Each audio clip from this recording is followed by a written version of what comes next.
Pablo Picasso दुनिया के एक ऐसे पेंटर थे जिनके बारे में पूरी दुनिया को पता था। पिकासो अपने वेकेशन के अंदर एक शहर से दूसरे शहर पर एक बार जा रहे थे। अब द मोमेंट वो दूसरे सिटी में जा रहे हैं तो रास्ते में उन्होंने देखा कि एक बहुत अच्छा सिटी है, तो एक काम कर दो, थोड़ी देर इधर मैं रेस्ट कर देता हूं। उस सिटी के अंदर पहुंचे और वो कहीं पर घूमने के लिए गए थे। अब अचानक से दूर से एक लेडी उनको देखती है और पहचान जाती है, बोले ये तो पिकासो है।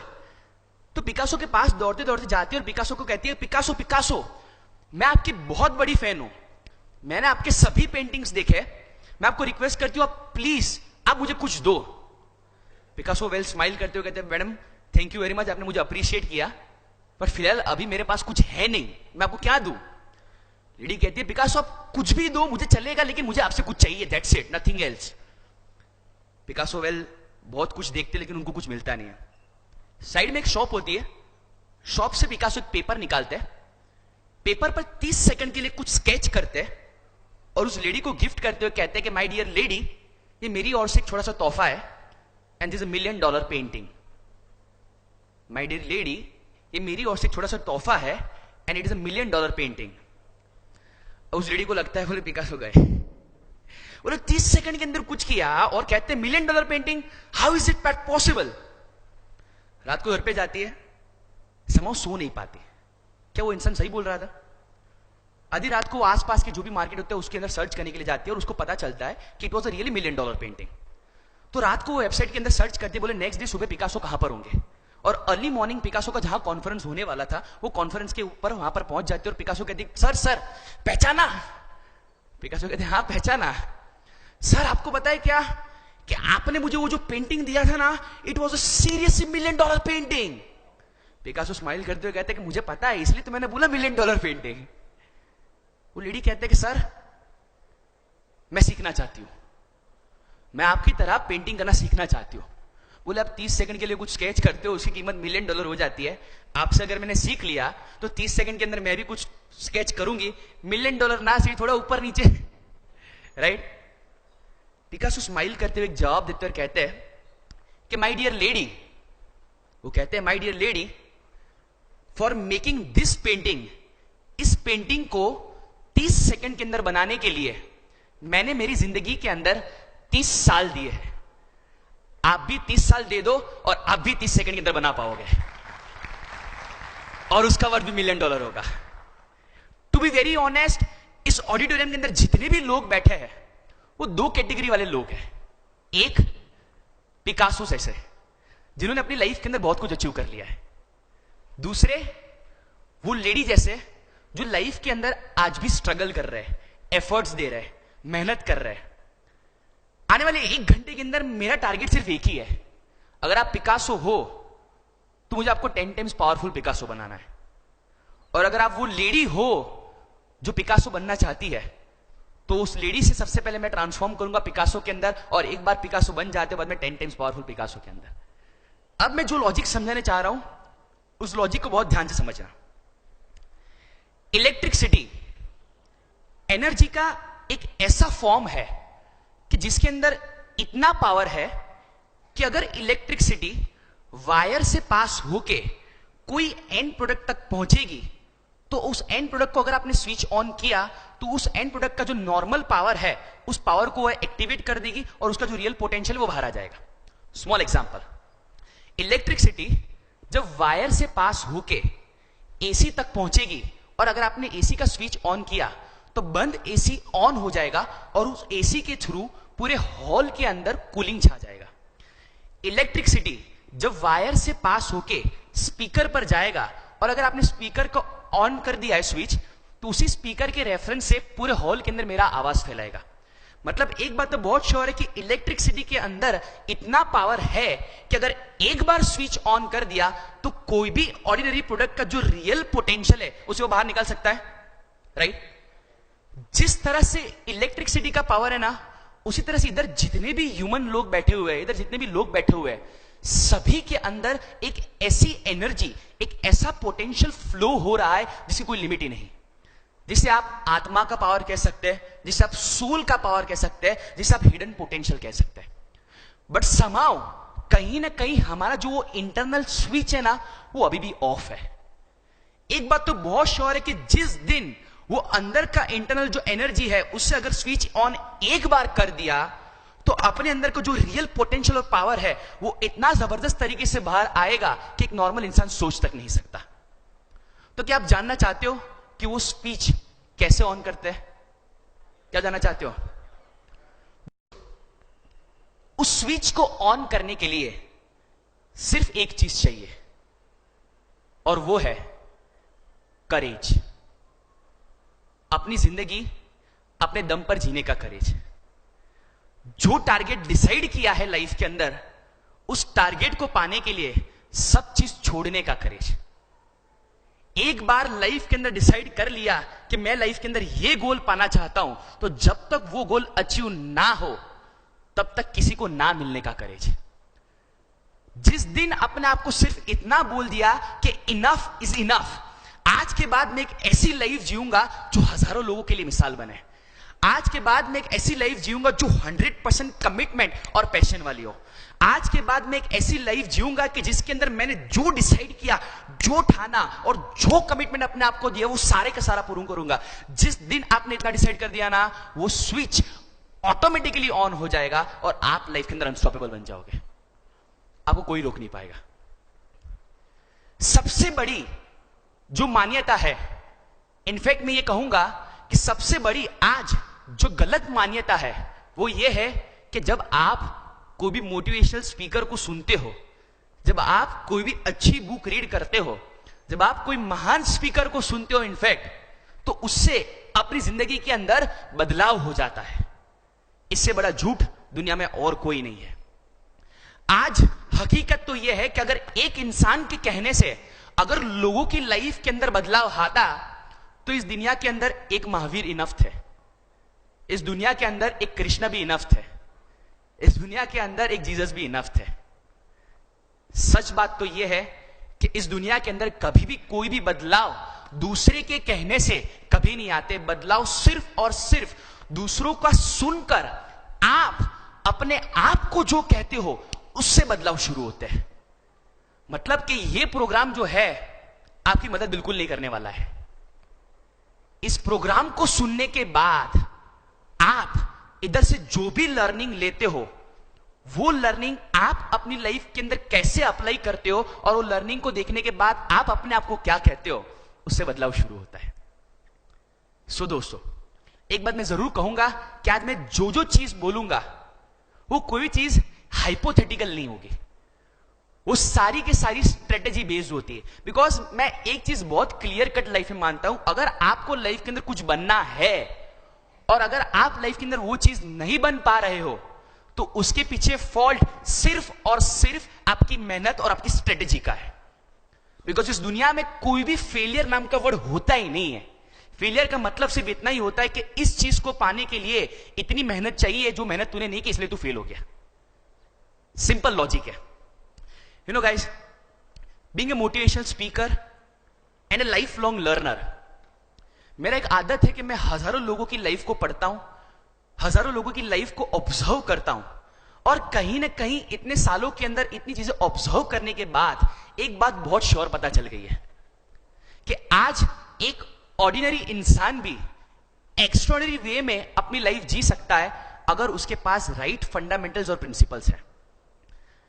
एक सिंपल लॉजिक है कि अगर आज एक फिशरमैन का बेटा डॉक्टर एपीजे अब्दुल कलाम बन सकता है, अगर आज एक टी सेलर अपने देश के प्राइम मिनिस्टर बन सकते हैं, आज एक स्ट्रीट पर खेलने वाला क्रिकेटर सचिन तेंदुलकर बन सकता है, आज गांव में खेलती हुई लड़की आज अगर सानिया मिर्जा बन सकती है, तो एक बात तो बहुत श्योर है कि अगर ये ऑर्डिनरी लोगों ने अपनी लाइफ को एक्स्ट्राऑर्डिनरी लेवल पर ले गए हैं, तो उसके पीछे कोई ना कोई लॉजिक्स थे और कोई ना कोई फंडामेंटल्स थे और कोई ना कोई प्रिंसिपल्स थे जो उन्होंने कहीं ना कहीं हर रोज अपनी लाइफ के अंदर अप्लाई किए थे।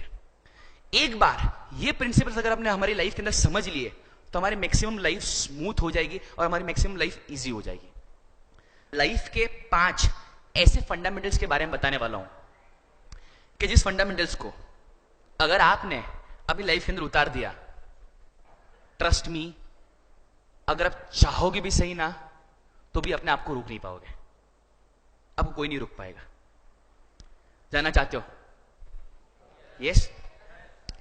पहला फंडामेंटल, अगर लाइफ को एक्स्ट्राऑर्डिनरी ग्रेट लेवल पर जीना हो तो जो फर्स्ट फंडामेंटल है, उस फंडामेंटल को मैं कहता हूं highest work ethics. Highest work ethics. इस दुनिया में हर बड़ी कामयाबी, हर बड़ी सक्सेस के पीछे जो सबसे ज्यादा की इंपॉर्टेंट रोल प्ले कर रहा है, तो उसे मैं कहता हूं highest work ethics. Let me give a small example. 18 साल का एक लड़का था जो दिल्ली के अंदर रणजी ट्रॉफी खेल रहा था। दिल्ली वर्सेस कर्नाटक का उस टाइम पर मैच चल रहा था, टेस्ट मैच चालू था। दिल्ली का स्कोर लिटिल बिट लो था, चांसेस बहुत थे कि मैच वो हार जाए। तब जाके एक यंग बैट्समैन 18 साल का बैटिंग करने के लिए आता है। पहले दिन के अंदर वो कुछ 40 रन बनाता है। एट द मोमेंट वो 40 रन बना के ग्राउंड से जब पेविलियन के अंदर पहुंचता है तो उसको पता होता है कि अगर कल मैंने ठीक से परफॉर्म नहीं किया तो शायद दिल्ली मैच हार जाएगी। द मोमेंट वो पेविलियन के अंदर पहुंचता है ना, तो उसको एक बहुत बड़े शॉकिंग न्यूज मिलता है। और वो शॉकिंग न्यूज ये होता है कि आपके पिताजी अब इस दुनिया में नहीं रहे। आपके पिताजी अब इस दुनिया में नहीं रहे।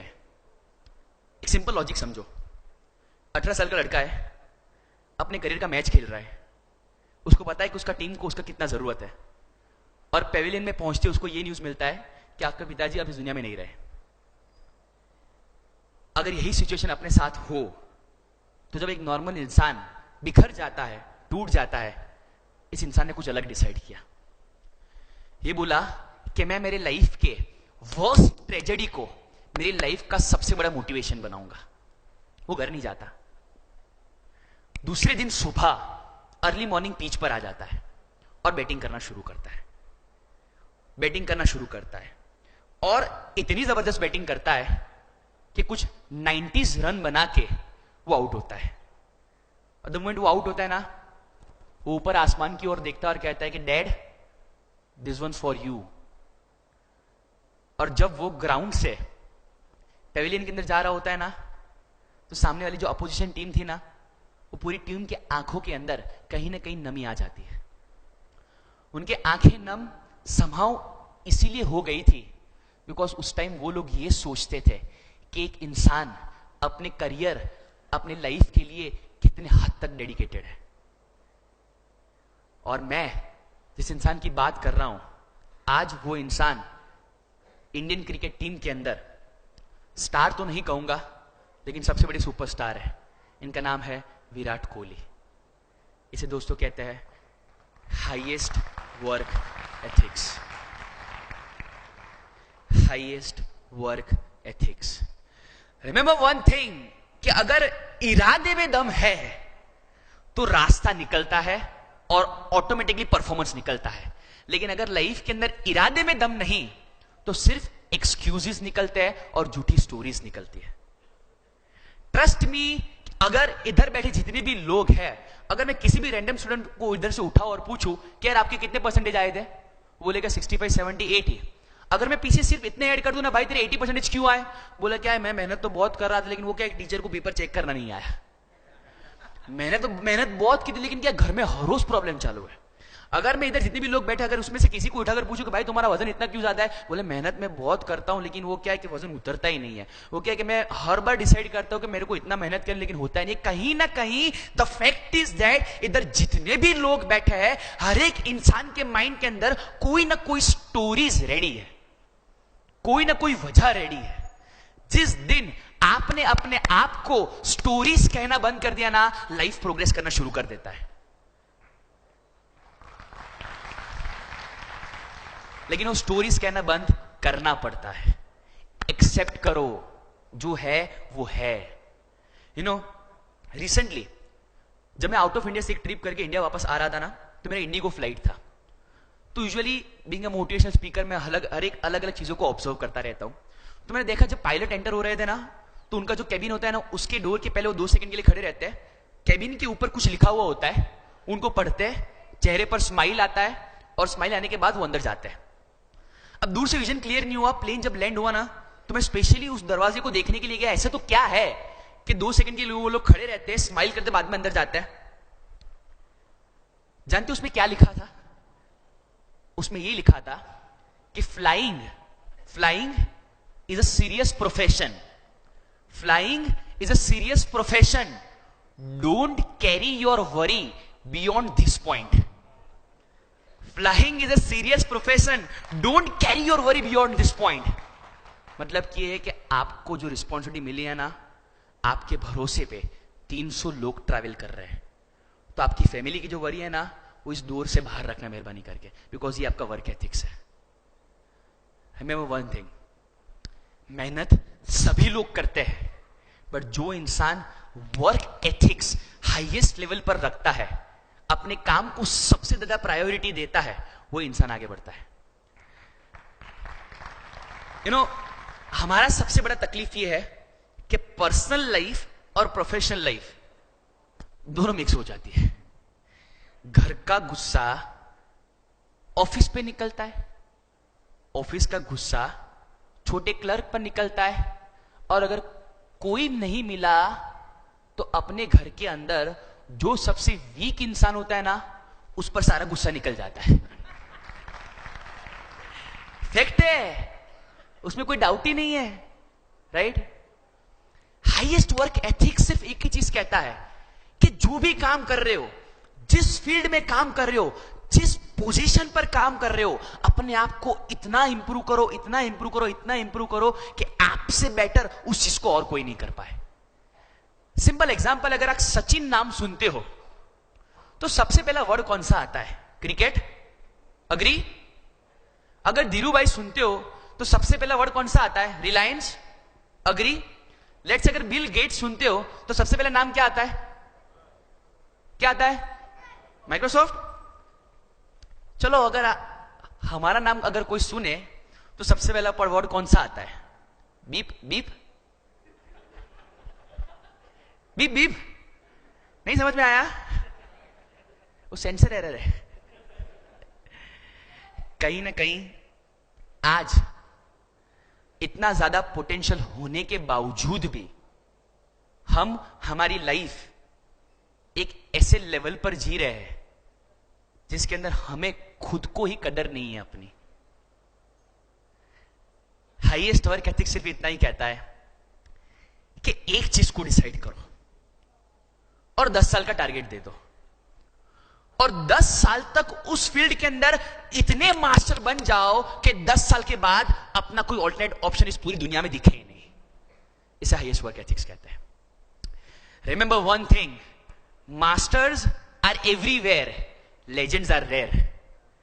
फील्ड के मास्टर्स हर एक जगह पर मिलेंगे, लेकिन फील्ड का लेजेंड तो एक ही होता है. क्रिकेटर्स 1000 है, लेकिन सचिन एक ही है. बस उतना टारगेट रख लो, अपने कंपटीटर्स भले ही हजारों, लेकिन हम वो लेजेंड की कैटेगरी के अंदर आने चाहिए. बस अगर आपने आपको इतना भी कह दिया कि हमको वो लेजेंड वाली कैटेगरी के अंदर जाना है, तो ऑटोमेटिकली अंदर का जो सिस्टम है ना, वो प्रोसेस करना शुरू कर देगा. जो एनर्जी नहीं आ रही है, वो एनर्जी ऑटोमेटिकली आना शुरू हो जाएगी. जो डीमोटिवेशन कहीं ना कहीं लाइफ के कोई ना कोई पड़ाव पर आता रहता है, वो ऑटोमेटिकली मोटिवेशन के अंदर ट्रांसफर हो जाएगा. बट सबसे पहली चीज एक ही इंपॉर्टेंट है, strong highest work ethics. Second point सुनना है? Second point, intelligent efforts in right direction. Intelligent efforts in right direction. Efforts सभी लोग करते हैं, लेकिन आगे वही बढ़ता है जो इंटेलिजेंट एफर्ट्स देता है. थोड़ा सा एग्जांपल देता हूं. आप सभी लोगों ने रतन टाटा का नाम सुना होगा. अब एक बार हुआ कुछ ऐसा कि फुल बारिश के अंदर वो अपनी गाड़ी के अंदर एक जगह से दूसरी जगह पर जा रहे थे. रास्ते में एक सिग्नल आया तो उन्होंने गाड़ी वहां पर खड़ी रखी. बारिश इतनी ज्यादा तेज थी कि वाइपर से भी क्लैरिटी नहीं आ रहा था कांच के अंदर. जब वो सिग्नल पर खड़े थे ना, उनके एग्जैक्ट बाजू में एक एक्टिवा खड़ा रहा, जिसके अंदर एक ऐसा फैमिली था जिसके अंदर हस्बैंड, वाइफ और 2 बच्चे फुल बारिश के अंदर ट्रैवल कर रहे थे.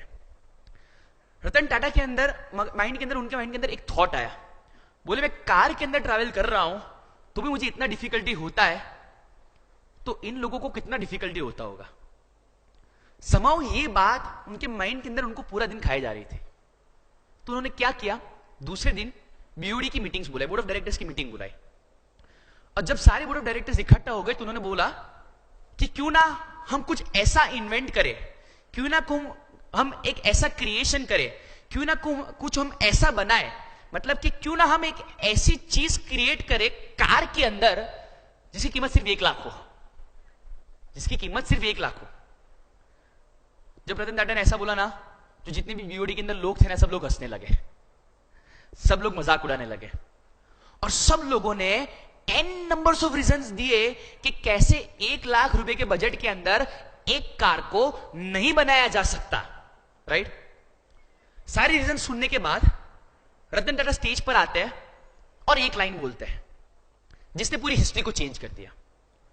और वो लाइन कुछ इस तरह से थी कि नाउ दैट हमने हमारा सारा इंटेलिजेंस, सारा लाइफ का एक्सपीरियंस ये सोचने में लगा दिया कि कैसे ये कार को नहीं बनाया जा सकता, क्यों ना कुछ ऐसा करे और वही इंटेलिजेंस और वही एक्सपीरियंस को अलग तरीके से यूज करे और ये सोचे कि कार को कैसे बनाया जा सकता है।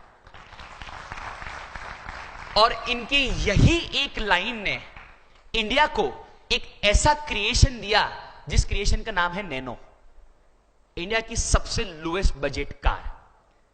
एफर्ट्स सभी लोग करते हैं, इंटेलिजेंट एफर्ट्स कितने लोग करते हैं उस पर सभी चीज मैटर होती है। अगर लाइफ के अंदर इंपॉर्टेंस देना चाहते हो और इंटेलिजेंट एफर्ट्स देना चाहते हो, तो मेरे मायने में अगर ये दो चीज रेगुलर बेसिस पर करोगे तो आप वो इंटेलिजेंट एफर्ट्स की कैटेगरी के अंदर आ सकते हो। First, start small and improve gradually. कोई भी चीज की शुरुआत धीरे धीरे करो और ग्रेजुअली उसके अंदर से इंप्रूव हो। एग्जांपल देता हूं, लेट्स से आपका टारगेट ये है कि आपको 1 साल के अंदर 10 किलो वजन कम करना है, राइट। अपना टारगेट ये 1 साल के अंदर 10 किलो वजन कम करना है। चलो मुझे इतना बताओ कि अगर हमने ये टारगेट रखा है तो हम जेन्युइनली क्या करते हैं। 1 साल के अंदर 10 किलो वजन कम करना है तो हम लोग क्या करते हैं, तो बताएगा। Come on, any random answers. Diet करेंगे, ओके। और कुछ एक्सरसाइज करेंगे, ठीक है।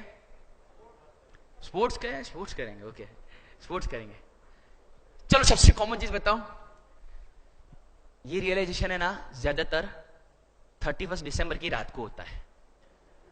बोले नेक्स्ट ईयर 1 जनवरी शुरू हो रहा है, इस साल 10 किलो वजन कम करना है। चलो एक काम करते हैं, अपने आसपास अगर कोई भी बेस्ट अच्छा दिखने वाला फिटनेस स्टूडियो हो, जिम हो, उसका ईयरली मेंबरशिप ले लेते हैं। अग्री? आपको पता है इंडिया के अंदर फिटनेस स्टूडियो यानी कि जिम फास्टेस्ट ग्रोइंग बिजनेस है, बिकॉज उनको अपने कमिटमेंट लेवल पर 100% विश्वास है। बोले ये मैक्सिमम 5 दिन, 10 दिन, 20 दिन, 25 दिन, 2 महीना लिमिट, बाद में खत्म, राइट। देखो मैं बोला ना कि हम लोग लॉजिकल बात करेंगे, राइट, तो सच बोल रहा हूं ना। आज हमारे कमिटमेंट के दम पर कितनी सारी ऐसी कंपनीज है जो 0 लेवल पर थी लेकिन आज कितने हद तक ग्रो हो गई। Example, first Reebok. कल से दौड़ना शुरू करना है ना, रीबॉक नाइक के शूज तो चाहिए, right. Fitness studios, right, dietitians, right. Reebok grow हुआ, फिटनेस स्टूडियो ग्रो हुआ, डायटिशियंस ग्रो हुए, और हमारा सिर्फ एक ही पोर्शन ग्रो हुआ, मध्य प्रदेश। बाकी कुछ ग्रो नहीं हुआ। गुजराती लोग बैठे, हाईएस्ट ग्रोथ इधर ही है। स्टार्ट स्मॉल का मतलब ये होता है कि अगर साल का टारगेट ये है कि 10 किलो वजन कम करना है, तो सबसे पहले सुबह उठने की शुरुआत करो। एक बार सुबह उठना शुरू हो गए, बाद में कार्डियो शुरुआत करो। एक बार दौड़ना शुरू कर दिया, बाद में डाइट शुरुआत करो। डाइट स्टार्ट हो गया, बाद में सबसे पहले 1 महीना 2 महीने के लिए जिम करो, और जब देख सकते हो कि कमिटमेंट लेवल अब ग्रेजुअली आ गया है, तब जाके 1 साल तक कमिटमेंट दो। स्टार्ट स्मॉल और इंक्रीमेंटल इंप्रूवमेंट दो। सेकेंड थिंग, अगर इंटेलिजेंट एफर्ट्स करना चाहते हो तो जो काम कर रहे हो हर एक काम करने से पहले सिर्फ 5 सेकंड के लिए सोचो, क्या इस काम को मैं और बेटर वे में कर सकता हूं। सिर्फ 5 सेकंड के लिए सोचो, क्या मैं इस काम को और बेटर वे में कर सकता हूं? अग्री, पहले 10-15 दिन तक कोई जवाब नहीं आएगा, लेकिन द फैक्ट इज दैट कि 15-20 दिन के बाद अगर एक जवाब भी आ गया ना, तो एक बात तो बहुत श्योर है कि जो काम आप हर रोज कर रहे हो ना, उसका इंटेंसिटी और उसका way of doing totally change हो जाएगा। और यही चेंज ऐसी चीज है जो आज आपको ऑर्डिनरी लेवल से एक्स्ट्राऑर्डिनरी लेवल पर ले जाएगा। थोड़ा सा एग्जांपल देता हूं, सब क्लियरली समझ जाओगे। लेट्स से एक प्रोडक्ट है जिसको हम कहते हैं इडली। इडली, इस एग्जांपल को बहुत ध्यान से सुनना। लेट्स से प्रोडक्ट है इडली। अब मैं आपको 4 सिचुएशन समझाता हूं। सिचुएशन नंबर 1, ये इडली को अगर आप स्ट्रीट पर से खरीदोगे, गार्डन के बाहर से खरीदोगे, तो आपको 10-15 रुपए में मिलेगी। अग्री? किसी ने सोचा क्यों ना इस इडली पर थोड़ा बहुत इंटेलिजेंट एफर्ट्स किया जाए, थोड़ा बहुत सोचा जाए और उसको थोड़ा और मॉडिफाई किया जाए। सिचुएशन नंबर 2, यही इडली को एक इंसान ऐसा सोचा, एक काम करता हूं, मैं क्लोज एम्बियंस होटल जैसा बना देता हूं और उसके अंदर इस इडली को सर्व करता हूं, तो वही 10 रुपए वाली इडली अब 20 रुपए में सेल होती है। अग्री? थर्ड सिचुएशन, किसी ने यह सोचा, एक काम करता हूं, इस इडली को थोड़ा ज्यादा बेटर एम्बियंस देता हूं, होटल के अंदर एसी लगाता हूं, फैंसी प्लेट देता हूं, चटनी वटनी डालता हूं, सांबार डालता हूं और बाद में लोगों को सर्व करता हूं, तो यही इडली अब 40 रुपीज के अंदर बिकेगी ना। फोर्थ सिचुएशन, किसी ने यह सोचा क्यों ना कुछ ऐसा करे कि इडली का नाम ही चेंज कर दिया जाए, राइस पुडिंग, और उसको 4 स्टार 5 स्टार होटल के अंदर रखकर सर्व किया जाए। तो एक बात तो बहुत श्योर है कि जो इडली की कीमत एक टाइम पर 20 थी, 30 थी, 40 थी, अब डायरेक्टली 100 हो जाएगी। राइट? नाउ ध्यान से सुनिएगा, चारों 4 सिचुएशन के अंदर प्रोडक्ट सेम है, इडली है। डिफरेंस कहां पर आता है? सिर्फ एक सोच का, सिर्फ एक सोच का और सिर्फ एक ट्रायल का। दोस्तों, ये जो एग्जाम्पल है ना, वो सेम टू सेम हमारी लाइफ है। बस इडली को है ना एफर्ट से रिप्लेस कर दो। हम सभी लोग एफर्ट्स करते हैं, लेकिन कुछ लोग जिंदगी भर सिचुएशन नंबर 1 में रहते हैं, मतलब ऑर्डिनरी एफर्ट्स करते रहते हैं, और कुछ लोग वही एफर्ट्स को रोज सोच के कि कैसे बेटर किया जाए, कैसे बेटर किया जाए, कैसे बेटर किया जाए, और हर रोज इंप्रूव होते होते होते होते होते एक ऐसे लेवल पर पहुंच जाते हैं जो सिचुएशन नंबर 4 है। And the saddest part of life is that कि वो सिचुएशन नंबर 1 वाला जो इंसान है ना, अगर पूरी जिंदगी भी मेहनत करता रहेगा ना, तो भी वो उतना पैसा नहीं कमा सकता जो सिचुएशन वाला 4 कमा देता है 2 साल के अंदर। सिचुएशन 1 वाला जो इंसान है ना, उसको घर के अंदर खाना खाने के भी वांदे रहते हैं एफर्ट देने के बावजूद भी, और सिचुएशन नंबर 4 वाला 2 से 3 साल के अंदर मर्सिडीज के अंदर घूमने लगता है।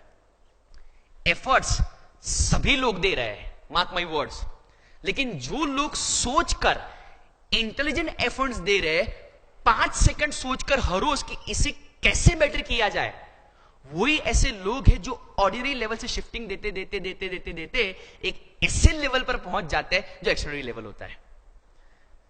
तो इंटेलिजेंट एफर्ट्स सिर्फ इतना ही कहता है कि हर रोज अपने आप को सिर्फ 5 सेकंड का टाइम दो, और हर रोज अपने आप को इतना इंप्रूव करो, इतना इंप्रूव करो, इतना इंप्रूव करो कि एक टाइम इंप्रूवमेंट को भी खुद लग जाना चाहिए और वो बोल देना चाहिए कि भाई बस कर, इससे ज्यादा तो मैं भी इंप्रूव नहीं हुआ। Intelligent efforts in right direction. पहला था highest work ethics, second intelligent efforts in right direction, third the most powerful thing जो इन सभी लोगों के अंदर कॉमन था, वो था highest strongest fight back attitude in life. इनका फाइट बैक बहुत स्ट्रॉन्ग था। आइए मैं आपको एक ऐसे इंसान के बारे में बताता हूं, जब वो 15 साल के थे ना, तब उनके फादर एक्सपायर हो गए। जब वो 25 साल के थे तब उनके मदर एक्सपायर हो गए। ऐसी सिचुएशन के अंदर, ऐसी सिचुएशन इनफैक्ट देखकर उनकी जो सिस्टर्स थे ना, वो ट्रॉमा में आ गए। फाइनेंशियल कंडीशन घर का जीरो था, ना कुछ पैसा था, ना कुछ प्रॉपर ऐसा एजुकेशन था कि कुछ जबरदस्त करे। बस अंदर से एक विजन था कि कुछ करना है, और मेहनत करना उस इंसान ने शुरू किया। और आज वो इंसान इंडिया के अंदर किंग खान के नाम से जाना जाता है, शाहरुख खान। जब उनको पूछा गया कि सर ऐसी वर्स्ट सिचुएशन के अंदर कैसे आप मेहनत करते थे, उसने एक ही चीज बोला कि मेरे पास कुछ नहीं था, बट एक ही चीज थी, और वो है स्ट्रॉन्ग विल, कुछ करने की इच्छा और मेहनत। मेरी लाइफ के अंदर इतनी ज्यादा तकलीफें की थी, लेकिन मैं सभी चीजों को नजरअंदाज कर देता था, और मेरे माइंड के अंदर सिर्फ एक ही फोकस रखता था कि हमको कुछ करना है, दैट्स इट। जो इंसान सुबह शाम दिन रात अगर सिर्फ इतना भी बोलता रहा है कि कुछ करना है, कुछ करना है, कुछ करना है, कुछ करना है, समाओ उसके अंदर का जो पोटेंशियल होता है वो एक लेवल पर, एक ऐसे लेवल पर ग्रो होता है कि उसके सामने चाहे जितनी भी बड़ी मुश्किलें क्यों ना है, उसको 100% फेस कर सकता है। एक छोटा सा एग्जांपल देता हूं, सब क्लियरली समझ जाओगे फाइट बैक एटीट्यूड क्या है। आप में से कितने लोग, सबसे पहले मुझे ये बताओ, गुजराती हो, हाथ ऊपर करो। ओके। कितने लोगों ने काइट फ्लाइंग कभी किया हुआ है, पतंग जगाया हुआ है, हाथ ऊपर करो। ओके। कितने लोगों ने पतंग जगाया ही नहीं, हाथ ऊपर करो। अयो, तुमने तुम्हारी लाइफ के अंदर कुछ नहीं किया तो। चलो एक एग्जांपल देता हूं। लेट्स से हम लोग पतंग उड़ा रहे हैं, राइट। पतंग फुल हवा में है, राइट। तो पतंग जब हवा में होती है तो क्या हम वो फिरकी को पकड़ कैसे देखते हैं, पतंग हवा में है, अच्छा लग रहा है, मजा आ रहा है, ऐसे करते हैं। बोले उसमें थोड़ी मजा आता है। मजा कब आता है, जब आप अपनी पतंग दूसरों की पतंग के साथ तेज लड़ाते हो, या तो फिर अगर उसका कटता है या तो अपना कटता है, मजा उसमें आता है। अग्री? ओके। अब मुझे इतना बताओ कि अगर सामने वाले की पतंग कट गई तो क्या करोगे? ताली बजाओगे, मजाक करोगे, चीयर्स एकदम, ओके। लेट्स से अगर अपनी पतंग कट गई तो नहीं ना, ऐसे पकड़ के खड़े रहोगे, क्या गिरा है देख, अरे देखना वो ऊपर वाला दिखाई देना, वो येलो वाला मेरा है, कि रोगे, पतंग कट गया, पतंग कट गया, पतंग कट गया, पतंग कट गया, क्या करोगे? बोले कुछ नहीं करेंगे, दूसरे पतंग को उठाएंगे और उड़ाना शुरू कर देंगे, right. Because in and matter ये नहीं करता कि कितने पतंग उड़ाए, मैटर यही करता है कि पूरे दिन को कितना एंजॉय किया। अग्री? यही हमारी लाइफ है यार। 2-3 बिजनेस ट्राई किए, रिजल्ट नहीं मिला, छोड़ो ना, नया पतंग रेडी है ना, उठाओ, ट्राई करो, उड़ाने लगो। क्यों नहीं करते? Because in and, in this entire life, what matter is not that कि आपने कितने पतंग उड़ाए, what matter is only that कि आपने पूरे दिन को, पूरी लाइफ को कैसे एंजॉय किया।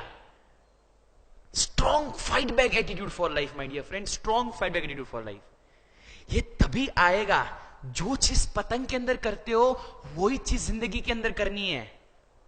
2 बार फेल हुए, 4 बार फेल हुए, 5 बार फेल हुए, 100 बार फेल हुए, क्या फर्क पड़ता है? जिंदा तो हो ना, दिन तो बाकी है ना, ट्राई करते रहो। एक टाइम उनको तो शर्म आएगा ना, बोले बहुत स्ट्रगल दे दिया, अभी ले रख तू, अभी तो तू डिजर्व ही करता है, अभी तो तू डिजर्व ही करता है, right. Strong fight back attitude in life बहुत ज्यादा जरूरी है हमारे लिए। एटीट्यूड कभी भी सिर्फ स्माइल करने से नहीं आता। एटीट्यूड तब आता है जब जबरदस्त तरीके से फेल होते हैं ना, फिर भी चेहरे पर स्माइल होता है और कहते हो प्राउडली, कॉन्फिडेंट के साथ, ठीक है ना यार, आज तेरी बारी थी, कल मेरी बारी आएगी, करो। बिकॉज अगर नहीं किया ना तो क्या होगा मालूम है? जी आपकी कुछ लाइफ ऐसी हो जाएगी कि ऐसा आपका पतंग चग नहीं रहा है और ऐसा प्रिटेंड कर रहे हो चग रहा है, चग रहा है। आप चाहो तो हर एक जगह से सीख सकते हो, बस सीखने की नजर चाहिए, दैट्स इट, नथिंग एल्स। और जिंदगी में कुछ पाने के लिए एक डायमेंशन को छोड़ना पड़ता है, तब जाके आप नए डायमेंशन की तरफ शिफ्ट हो सकते हो। First was highest work ethics, second intelligent efforts in right direction, third strong fight back attitude in life, fourth, अब जब ये सुनो तो अपने कान और अपनी आंख इतनी जबरदस्त तरीके से खुले रखना, बिकॉज अगर इस फोर्थ नंबर को समझ लिया तो आपके लाइफ के majority of problems totally solve हो जाएंगे। फोर्थ, मैं कहता हूं have a futuristic approach for life, have a futuristic approach for life. इसका मतलब यह होता है कि सिर्फ फ्यूचर पर फोकस करो, पास्ट को है ना फुल स्टॉप कर दो, वहां पर क्रॉस लाइन कर दो। हम सभी लोगों के दो टाइप के पास्ट है, एक बहुत ही अच्छा पास्ट, दूसरा बहुत ही struggling past. The fact is that past अच्छा हो या बुरा हो, पास्ट एक पास्ट है, वो कभी भी वापस नहीं आने वाला। लेकिन अगर हर रोज ये सोचते हो कि पास्ट में ये हुआ है, तो उसे कभी भी फ्यूचर शेप नहीं हो सकता। फ्यूचर को शेप करने के लिए आज, टुडे, प्रेजेंट के अंदर आप कैसी मेहनत करते हो, उसी से फ्यूचर शेप होता है। एग्जांपल देता हूं, लेट्स से आप थर्ड टर्म के अंदर हो, आप स्कूल के अंदर हो, और आपको पता है अभी स्कूल को खत्म होने को 15 दिन है, लेकिन समाओ आप जिस नोटबुक के अंदर नोट्स बना रहे थे ना, वो नोटबुक पूरी हो गई है। तो आप क्या करोगे, नया नोटबुक ले लोगे, अब नए नोटबुक के अंदर लिखना शुरू कर दोगे। अब 1 पेज लिखा, 2 पेज लिखा, 4 पेज लिखा, 5 पेज लिखा, 10 पेज लिखा। 10 पेज खत्म होने के बाद पता चला, बोले टर्म तो अभी खत्म हो गया है, टर्म अभी खत्म हो गया है। अब आपको पता है बुक के अंदर अभी भी काफी सारे पेज बचे हैं। तो नेक्स्ट ईयर अगर नया स्टैंडर्ड स्टार्ट होगा तो आप क्या करोगे, सिंपल चीज है, वो जो पुरानी बुक थी उसके अंदर जो बचे कुछ पेपर थे उसे फाड़ दोगे, राइट? या तो फिर उसको सेलो टेप के साथ उसको बांध दोगे और उस पर नया कवर चला दोगे और फिर से फ्रेश पेज का स्टार्ट करोगे। अग्री? मैं यही कहना चाहता हूं, आज दिन तक जो हुआ, जैसा हुआ, जिस तरह से हुआ और जैसा भी पास था, उसे या तो फाड़ दो या तो सेलो टेप के साथ रैप कर दो और अपने दिन की और अपने लाइफ की हर रोज सुबह एक नए तरीके से शुरुआत करो। Because the fact is that कि दुनिया सिर्फ और सिर्फ आज देख रही है कि आपने पास्ट में क्या किया था। लेट्स से मेरा उम्र 40 इयर्स है, मेरा उम्र 40 साल है और मैंने 40 साल तक कुछ नहीं किया। डजंट मैटर 40 साल तक कुछ किया ना किया, इतना पता चला ना कि अपने पास अभी भी दिन बचे हैं।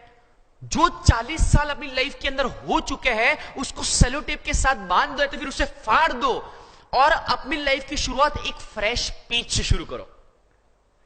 3 दिन के बाद मालूम है क्या होगा, आपके सामने एक ऐसी लाइफ होगी जिसके अंदर 40 इयर्स टोटली वेस्टेड है बट 3 डेज वेल लिव्ड है।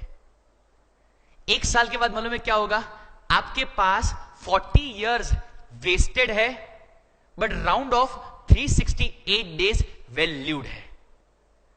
5 साल के बाद मालूम है क्या होगा, आपके पास 40 साल वेस्टेड है बट 5 साल बहुत जबरदस्त क्रिएटेड है। टू बी वेरी ऑनेस्ट, 10 साल के बाद किसी को परवाह नहीं होगी कि आपने 40 साल तक क्या किया, बिकॉज लोग सिर्फ एक ही देंगे, यार 10 साल जिया लेकिन जबरदस्त जी के गया। सैल्यूट इट और जस्ट क्रैक इट। अपने पास को फुल स्टॉप रख दो। जो ग्रजेस लोगों के लिए है उसे तोड़ दो। जीसस ने कहा लोगों को माफ कर दो, तो कहीं ना कहीं महावीर ने यह भी कहा कि माफ तो करो ही करो, लेकिन अगर अपना गलती है तो माफी भी मांग लो, लेकिन चीजों को होल्ड करना छोड़ दो। बिकॉज अगर चीजों को होल्ड करना शुरू रखा तो वो दिन दूर नहीं होगा कि वही चीज तुम्हें पूरा पूरा खा जाएगी। Let me share you very great example. Let's say मेरे हाथ में इधर एक चेयर है, राइट? लेट्स से मैं डिसाइड करता हूं मैं इस चेयर को पकड़ के रखूंगा। इस चेयर का मुझे कोई वेट नहीं लग रहा है, राइट? सिंपल चीज सोचो, अगर इस चेयर को मैं 1 घंटा होल्ड करता हूं तो मेरा हाथ का हालत क्या होगा? पेन होना शुरू हो जाएगा। अगर इसी चेयर को लेट से मैं पूरा दिन होल्ड करने का टारगेट रखता हूं तो क्या होगा, हाथ शायद नम हो जाएगा। और इसी चेयर को मैं सेम पोजीशन पर अगर 2 दिन रखा तो एक बात बहुत श्योर है कि मुझे मेडिकल ट्रीटमेंट लेनी पड़ेगी। इनफैक्ट अभी भी शुरू हो गया राइट। एक वेटलेस चीज जब आप उसको अननेसेसरी पकड़ के रखते हो तो आपके पूरे बॉडी को अगर वो हेवी कर देता है तो क्या करना चाहिए इस वेटलेस चीज का? क्या करना चाहिए?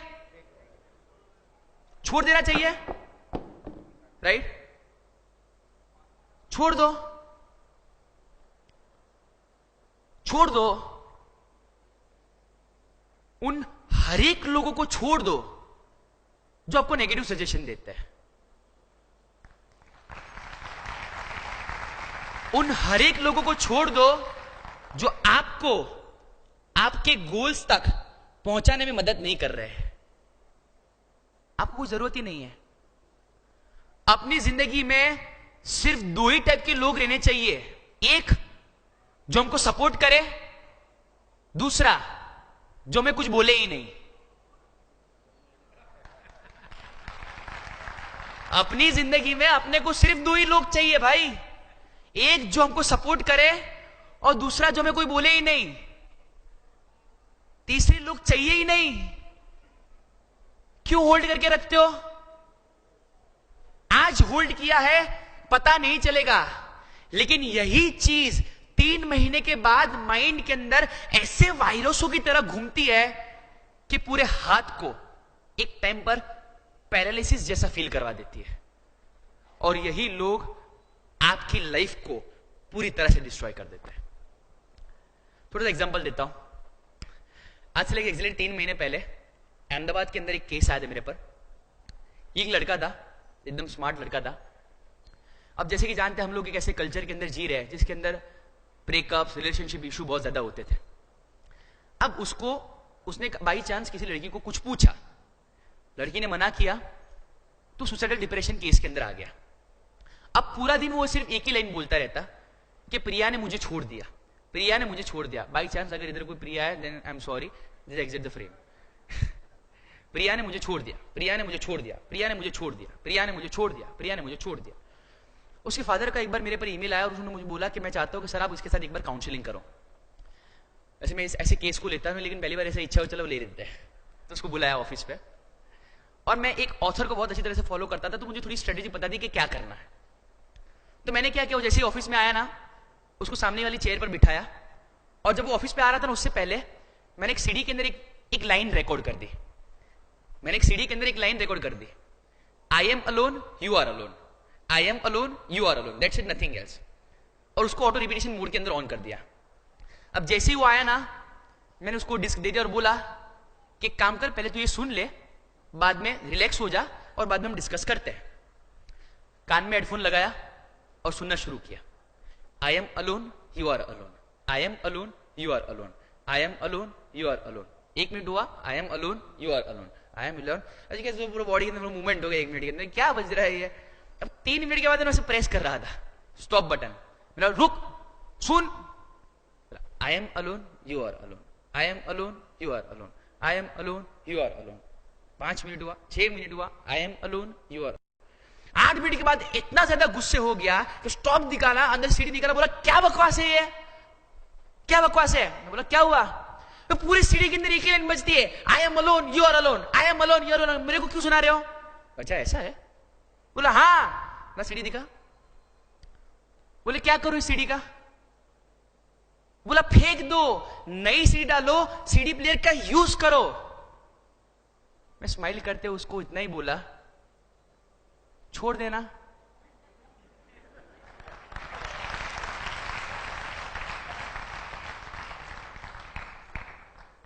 तू भी छोड़ देना। अगर 8 मिनट की सीढ़ी तुझे इतना इरिटेट कर सकती है तो 3 दिन से तेरा माइंड कितना इरिटेट हो गया है। तूने बोला नया सीढ़ी डाल, लाइफ को एंजॉय कर, समझ जाओ आगे क्या करना है। जितने भी लोग हंस रहे हैं सबका बहुत पर्सनल एक्सपीरियंस है। Have a futuristic approach for life. जब तक चीजों को छोड़ोगे नहीं तब तक आगे बढ़ोगे नहीं। मोहनदास करमचंद गांधी को जब ट्रेन से निकाला गया, अगर उस टाइम उन्होंने ऐसा सोचा होता, बोले मैं मोहनदास करमचंद गांधी हूं, क्या हो, ठीक है निकाल दिया ना, इट्स ओके, नेक्स्ट ट्रेन आएगा बैठ जाऊंगा, नहीं ना। उस दिन उन्होंने डिसाइड किया ठीक है यार बहुत हो चुका, अब नहीं चाहिए ये पुरानी घिसी पिटी जिंदगी। अब टाइम आ गया है कि पास को जो भी किया, पास में जितना भी पड़ा, सबको फुल स्टॉप रख देते हैं। अब टाइम आ गया है कि अपने देश के लिए कुछ करना। जब मोहनदास करमचंद गांधी ने उनका ओल्ड फॉर्मेट को छोड़ा, तब जाके वो महात्मा बने और महात्मा गांधी बने। जब एक कैटरपिलर अपनी लाइफ को छोड़ता है, तब जाके वो बटरफ्लाई बन सकता है। जब एक पत्थर ये डिसाइड कर लेता है कि उस पर जितने भी हथौड़े की चोट पड़े मैं खाने के लिए तैयार हूं, तब जाके वो स्टैच्यू बनता है। उसी तरह से हर एक इंसान की लाइफ के अंदर जब तक स्ट्रगल्स नहीं आएगा और जब तक वो ये डिसाइड नहीं करेगा कि बस इनफ, आज तक पास में जो हुआ वो हुआ, उसको फुल स्टॉप रख दिया, रैप कर दिया और नई तरह से जिंदगी जीना शुरू कर दिया, तब तक वो अपने पुराने फॉर्मेट से कभी भी नए फॉर्मेट तक नहीं पहुंच सकता। एक बार मंदिर के अंदर जो एक मूर्ति था और मंदिर के नीचे जो मार्बल था, वो दोनों एक दूसरे के साथ बात कर रहे थे। तो सीढ़ियों पर चढ़ने वाला जो मार्बल था ना, वो मार्बल मूर्ति को पूछता और कहता है कि यार ये बहुत अनफेयर चीज है। बोले तू और मैं सेम ट्रक के अंदर आए, तू और मैं सेम ट्रक के अंदर आए और आज सिचुएशन ऐसी है कि लोग मेरे पर चढ़कर आ रहे हैं और लोग तेरी पूजा कर रहे हैं। तो जो अंदर का मूर्ति था ना, वो जवाब देता है, कहता है कि मेरे भाई आई अग्री कि हम दोनों सेम ट्रक के अंदर आए थे, लेकिन जो स्कल्प्टर आया ना, जो मूर्तियां बनाता है, वो जब तेरे ऊपर हथौड़े से वार करने की कोशिश किया ना, तो तूने बोला भाई मैं ये सब लो नहीं ले सकता हूं, मेरी जिंदगी अच्छी है, तो उसने तुझे नीचे डाल दिया। और जब स्कल्प्टर मेरे पास आया ना, तो मैंने हजारों ऐसे ब्लो लिए, हजारों हथौड़े की चोट खाई, तब जाके आज मेरा लेवल इस लेवल पर पहुंच गया कि लोग मुझे मूर्ति मानकर पूज रहे हैं। Late life chisel you, struggle धीरे दो, बिकॉज लाइफ के अंदर जितने स्ट्रगल्स आते हैं वो हमेशा हमको और ज्यादा बेटर ही बनाते हैं और कोई ऑप्शन ही नहीं है। First, the most powerful highest work ethics. Second, intelligent efforts in right direction. Third, strong fight back attitude. Fourth, futuristic approach for life. Fifth, the most powerful one, the most powerful one, converting your thoughts into action, converting your thoughts into action। आने वाली 5 से 10 minute मुझे बहुत ध्यान सुनिएगा। To be very honest, हम सभी लोगों के अंदर अभी इसी वक्त इतना पोटेंशियल और इतना नॉलेज है कि हम किसी को भी सलाह दे सकते हैं, राइट? कहीं ना कहीं, कभी ना कभी हमने हमारी लाइफ के अंदर एक चीज को ऑब्जर्व किया होगा कि हम जब कोई सिचुएशन को फेस करने के लिए जाते हैं ना, तो सिचुएशन से पहले सब चीज डिसाइड करके रखते हैं कि क्या करना है, किस तरह से करना है, क्या करना है। लेकिन सिचुएशन खत्म होने के बाद अंदर से ये रियलाइज होता है कि यार मैंने जो सोचा था उससे तो मैंने कुछ किया ही नहीं, उल्टा सब कुछ उल्टा सीधा करके रहा है। मतलब कि सिचुएशन से पहले, बिफोर, आपको पता है कि आपको क्या करना है, और सिचुएशन का बाद में ये अफसोस होता है कि यार मैंने ये किया क्यों नहीं। अगर ऐसा कुछ होता है, इसे कंटेंट सेंसिटिविटी कहते हैं। मतलब कि नॉलेज होने के बावजूद भी जब वो नॉलेज आप अपनी लाइफ के अंदर अप्लाई ना कर सको, उसे कंटेंट सेंसिटिविटी कहते हैं। और आज ज्यादातर लोगों की लाइफ के अंदर अगर प्रॉब्लम आ रहा है, ज्यादातर लोग अपनी लाइफ के अंदर अगर प्रोग्रेस नहीं कर पा रहे, it is just because of one thing, कि उनके अंदर जो कंटेंट सेंसिटिविटी का लेवल है ना, वो बहुत ज्यादा हाई है। क्यों ऐसा होता है कि इतनी ज्यादा बुक्स रीड करने के बावजूद, क्यों ऐसा होता है इतने ज्यादा मोटिवेशनल स्पीकर को अटेंड करने के बावजूद, क्यों ऐसा होता है कि इतने ज्यादा संत महात्माओं को सुनने के बावजूद भी हमारी level of life same to same ही रहती है? Just because of one thing, हमारे अंदर कंटेंट तो बहुत है, लेकिन कंटेंट सेंसिटिविटी का जो लेवल है बहुत ज्यादा लो है। इसके बारे में ऋग्वेदा के अंदर ऐसा कहा गया है, ऋग्वेद जो है उसके अंदर कहा गया है कि अगर एक इंसान अपनी कंटेंट सेंसिटिविटी को बढ़ाना चाहता है तो उसको हर रोज रात को सोने से पहले एक चीज करनी होगी। अगर ये चीज उसने गिन के 20 से 25 दिन की तो उसका जो कंटेंट सेंसिटिविटी लेवल है ना वो 50 टाइम्स ऊपर हो जाएगा। जानना चाहते हो? Yes, okay. सूर्यवेदा में ऐसे लिखा गया है कि जब आप रात को सोने के लिए जाओ उससे पहले जस्ट आप अपने पूरे दिन का ओवरव्यू कर दो, इंट्रोस्पेक्शन कर दो कि पूरे दिन के अंदर क्या किया। अब देखो एग्जैक्टली होता क्या है। लेट्स से आप रात को सोने के लिए गए, अब आपने इंट्रोस्पेक्शन करना शुरू किया। ओके, सुबह 8 बजे उठे, 8 से 9 बजे क्या किया, बोले सब एक्टिविटीज जो भी थी, न्यूज़पेपर पढ़ना था, चाय वाय पीना था, पी लिया। 9 बजे क्या किया, ओके 9 बजे मैं बाथरूम के अंदर गया और वहां पर देखा कि जो टूथपेस्ट है ना उसका जो ढक्कन है ना वो दोनों खुला हुआ है। ढक्कन एक बाजू है, टूथपेस्ट एक बाजू है। और मैं जोर से चिल्लाया, क्या कर रहे हो, पता नहीं चलता, टूथपेस्ट यूज करते हो, कम से कम बटन तो बंद कर दिया करो। इंट्रोस्पेक्शन आपको बताता है कि यार अगर सुबह 9 बजे अगर मैंने गुस्सा नहीं किया होता ना तो शायद घर के अंदर 2-3 घंटे झगड़े कम होते। करना क्या था, सिर्फ बटन ही बंद करना था, राइट। लेकिन अगर एक बटन बंद करने से घर के अंदर अगर 3 घंटे झगड़े जो होते वो कम होते तो वर्थ है कि नहीं है, वर्थ है कि नहीं है, अग्री। लेकिन आप ऐसा बोलोगे मुझे कि साजन सब बात सही है लेकिन अगर मैं सीखूंगा नहीं तो वो लोग सीखेंगे कब, अग्री। मुझे एक लॉजिक समझाओ, अगर वो पूरी जिंदगी ना सीखे तो, अगर वो पूरी जिंदगी ना सीखे तो हर रोज चीखते अपना बीपी हाई हो जाएगा और एक टाइम हम ऊपर चले जाएंगे लेकिन वो नहीं सीखेंगे, राइट। तो क्यों ये सोचते हो कि वो सुधरेंगे, ये सीखेंगे, वो सीखेंगे। बटन ही बंद करना था ना, ढक्कन ही बंद करना था ना, कर लो ना, क्या फर्क पड़ता है। इंट्रोस्पेक्शन से आपका जो सेल्फ रियलाइजेशन जो होता है ना, जैसे छोटी छोटी चीजों के अंदर घर पे जो झगड़े होते हैं ना वो बंद हो जाते हैं। एग्जाम्पल, इधर जितने भी लोग बैठे ना, मैं ओपन चैलेंज करके कहता हूं कि हमें कभी भी कोई भी इंसान प्रोवोक कर सकता है, मतलब गुस्सा दिला सकता है। लेट्स से एक छोटा सा एग्जांपल देता हूं। लेट्स से इधर एक कुत्ता है, एक डॉग है और मैं इधर खड़ा हूं। अब मेरे अंदर ऐसी एबिलिटी है कि मैं कुत्ते को कभी भी भौंकने के लिए मजबूर कर सकता हूं। सिर्फ मुझे एक ही चीज करनी है और वो क्या करेगा, भौंकेगा, राइट। अब 2 मिनट के लिए ऐसे मैं घूम घूम के वापस आया और मैंने किया, वो क्या करेगा, फिर से भौंकेगा, जस्ट बिकॉज कि उसके अंदर इंटेलिजेंस नहीं है कि मैं जानबूझकर उसको परेशान कर रहा हूं, अग्री, राइट। चलो 5 मिनट के बाद फिर से मैं वही जगह पर आया और मैं क्या करेगा, भौंकेगा, राइट।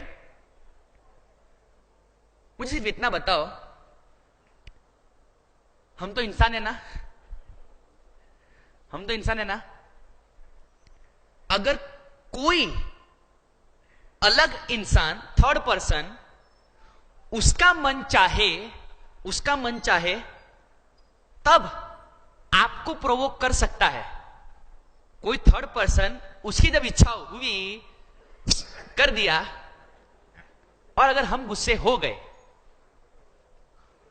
तो हम क्या है वो आपको समझ जाने का।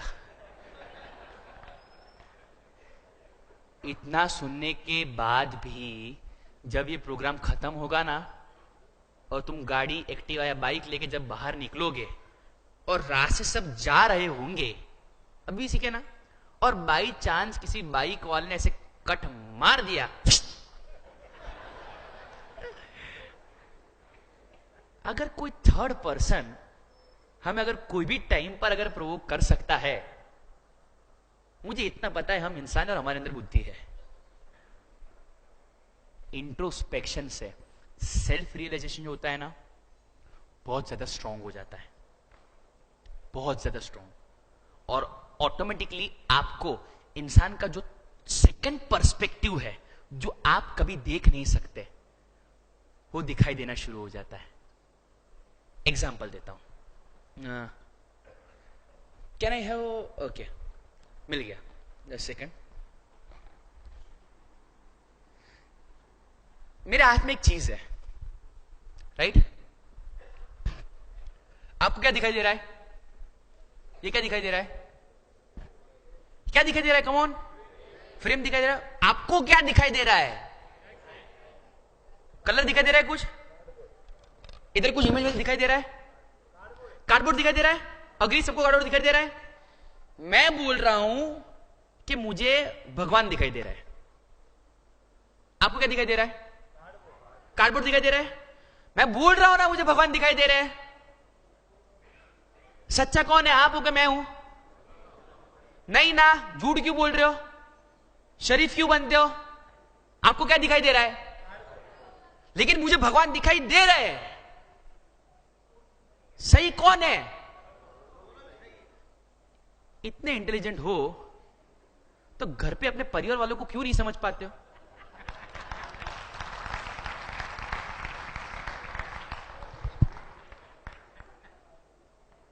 बिलीव मी कि आप और मैं पूरी जिंदगी झगड़ सकते हैं एक टॉपिक पर कि आपको कार्डबोर्ड दिख रहा है और मुझे भगवान दिख रहे हैं। इंट्रोस्पेक्शन से और कुछ नहीं होता। ये जो पर्सपेक्टिव है ना, ऐसे चेंज हो जाता है। अब बोलो क्या दिख रहा है? बोला था ना भगवान दिखाई दे रहा है। That's what we call the introspection. Introspection से लाइफ के अंदर उन हर एक लोगों की हमें वैल्यूज होना शुरू हो जाता है जिन लोगों की कभी ना कभी हमने कोई वैल्यू नहीं की है। थोड़ा सा एग्जांपल देता हूं। रात को सोने से पहले इंट्रोस्पेक्शन किया, ओके, 11 बजे ऑफिस में बैठे थे, शाम को 6 बजे वापस घर पर आए। जैसे ही घर पर आए, हमारे मदर ने हमको एक कॉफी दिया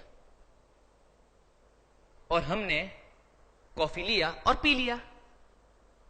वो काम करने वाले नौकर है नहीं ना? एटलीस्ट थैंक यू तो बोल सकते हो ना? आप बोलोगे थैंक यू क्यों बोले? उनका तो हमेशा अच्छा ही होता है और उनका ड्यूटी है। जब कॉफी खराब होता है तो बुराई भी करते हो ना, तो कभी थैंक यू क्यों नहीं बोला? थिंग इज दैट कि हम जिंदगी का हमेशा सिर्फ एक पहलू देखते हैं, उसी वजह से लाइफ के अंदर हाईएस्ट प्रॉब्लम्स होते हैं। कितने हस्बैंड वाइफ इधर ऐसे हैं जिनकी लाइफ के अंदर प्रॉब्लम्स होते हैं? हाथ ऊपर करो। वाह, दिल की बात टच कर दी। जितने लोगों ने हाथ ऊपर नहीं किया वो पक्का अपनी वाइफ के साथ बैठे हैं, और जो लोग तालियां बजा रहे हैं वो हर रोज अपनी लाइफ से बहुत ज्यादा दुखी है।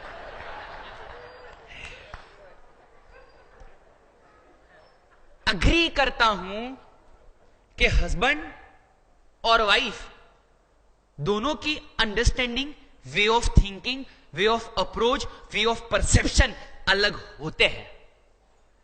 लेकिन अगर हर रोज सेम टू सेम टॉपिक पर झगड़ते रहोगे, उसे क्या सॉल्यूशन मिलेगा?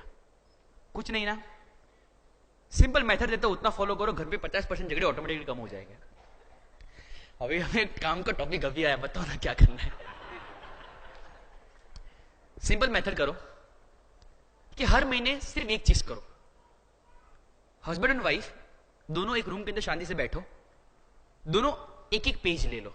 ये पेरेंट्स अपने स्टूडेंट्स के साथ भी कर सकते हैं, अपने बच्चों के साथ भी कर सकते हैं, और कोई भी कपल्स एक दूसरे के साथ ये चीजें कर सकता है। कहना बहुत सिंपल है, हस्बैंड और वाइफ दोनों एक दूसरे को एक पेपर दे दो और ऊपर एक टॉपिक लिखो, एक्सपेक्टेशंस, और 10 चीजें लिखो। मतलब हस्बैंड ये लिखेगा कि वो अपनी वाइफ से कौन सी ऐसी 10 चीजें हैं जो सबसे ज्यादा एक्सपेक्ट करता है, और वाइफ ये लिखेगी कि हस्बैंड से वो कौन सी 10 चीजें हैं जो वाइफ एक्सपेक्ट कर रही है। फिक्र मत करो, मैं ये नहीं बोलूंगा कि सबके सब चीज पूरी करो। कहना बहुत सिंपल है। दोनों एक्सपेक्टेशंस लिखने के बाद पेपर को शफल कर दो और दोनों सिर्फ इतना ही टारगेट रखो कि जो 10-10 चीजें लिखी है नेक्स्ट मंथ के अंदर, उसके अंदर से एटलीस्ट तीन चीजें आप रिलीजियसली करो। 7 चीजें नहीं करोगे चलेगा, बट सिर्फ 3 चीजें रिलीजियसली करो। होगा क्या? फर्स्ट मंथ 10 में से 7 होगा, सेकंड मंथ 10 में से 4 होगा, और 6 महीने के बाद दोनों का अंडरस्टैंडिंग, वे ऑफ थिंकिंग इतने लेवल तक बढ़ता जाएगा और इतने लेवल तक बेटर हो जाएगा, बाद में घर में कोई भी प्रॉब्लम या छोटे मोटे झगड़े भी हुए तो दोनों परफेक्टली एक दूसरे का पर्सपेक्टिव समझ पाएंगे। सेकेंड थिंग, जितने भी लोगों के अंदर, घर के अंदर बहुत ज्यादा नेगेटिव बातें चलती है ना, एक सिंपल एक्सरसाइज करो। घर के अंदर एक बॉक्स रखो, बॉक्स। अब रूल इतना ही रखो कि जो घर में नेगेटिव वर्ड यूज करेगा उसको बॉक्स के अंदर 10 रुपए डालने के। अगर लेवल बहुत बड़ा है तो 100 रुपए डालने हैं, और उससे बड़ा है तो 1000 रुपए डालने, depend on your financial condition. आप बोलोगे क्या फर्क पड़ता है 100 रुपए से? स्टार्टिंग में कुछ फर्क नहीं पड़ता, लेकिन वो 100 की नोट जब 10 बार जाती है ना तो रियलाइज होता है कि हम क्या है।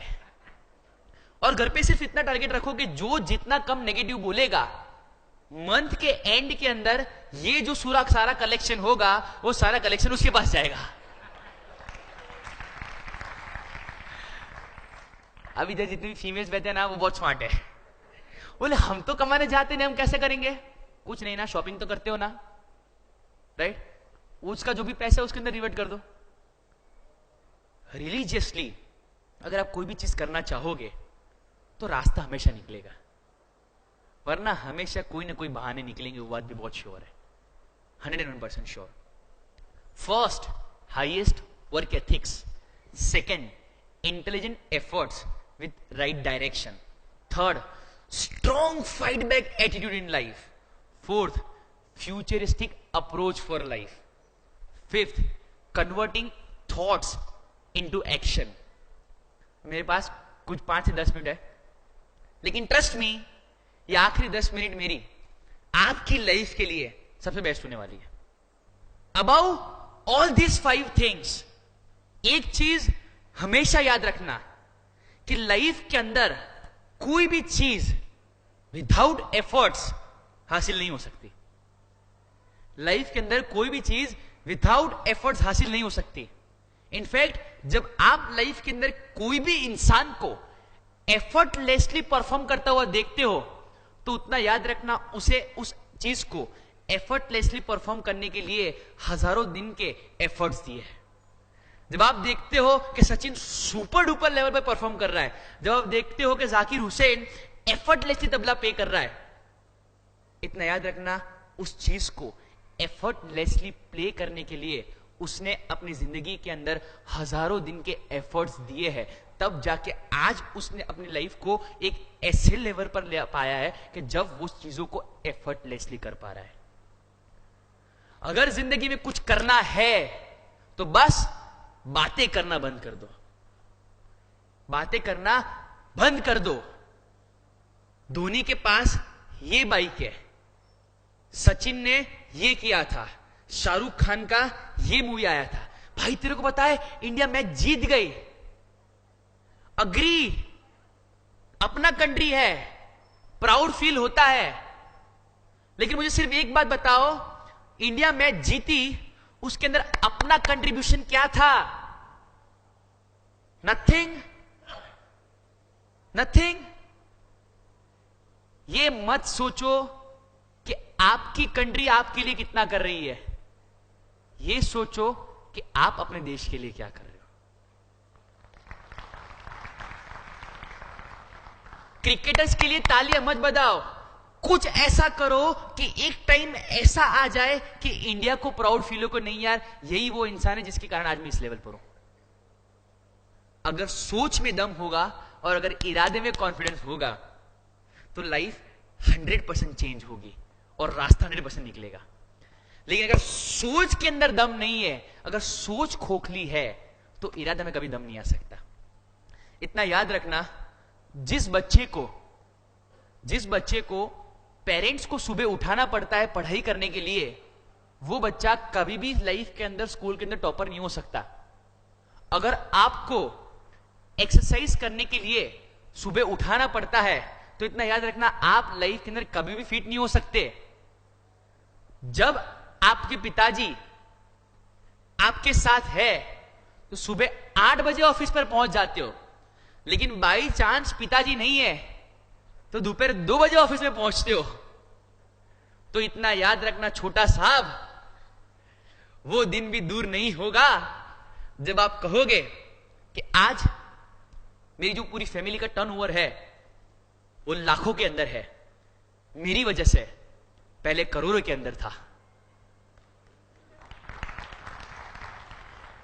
जो समझ गए वो सब कुछ समझ गए, जो नहीं समझे वो घर पे जाके पक्का पोगो देखना। हम एग्जैक्टली उसी के लायक है देन, राइट? दोस्तों, कहीं ना कहीं हम सभी लोगों के अंदर उतना पोटेंशियल है कि हम अपनी जिंदगी को एक ऐसे लेवल पर जी सकते हैं जो एक आम इंसान सोच तक नहीं सकता। बस उस लाइफ को जीने के लिए अंदर से डिसाइड करना है कि यार आज के बाद एक ऐसी लाइफ जिएंगे जो हजारों लोगों के लिए एक मिसाल बने। आज के बाद एक ऐसी लाइफ जिएंगे जो हर रोज 100% कमिटमेंट और 100% पैशन वाली हो। आज के बाद एक ऐसी लाइफ जिएंगे कि खुद लाइफ को घमंड हो के नहीं यार सही इंसान जी रहा है। आज के बाद एक ऐसी लाइफ जिएंगे और इतनी जबरदस्त तरीके से जिएंगे कि सुबह अर्ली मॉर्निंग जब अपनी आंख खुले ना, तो ऊपर वो जो भगवान बैठे हो ना, वो एक टाइम तक सोच लेनी चाहिए कि यार सब काम साइड में रखो, ये उठ गया है, आज के दिन के अंदर जरूर कुछ ना कुछ जबरदस्त करेगा, चलो इसे देखते हैं। बस ऐसी लाइफ जीने का टारगेट रखो।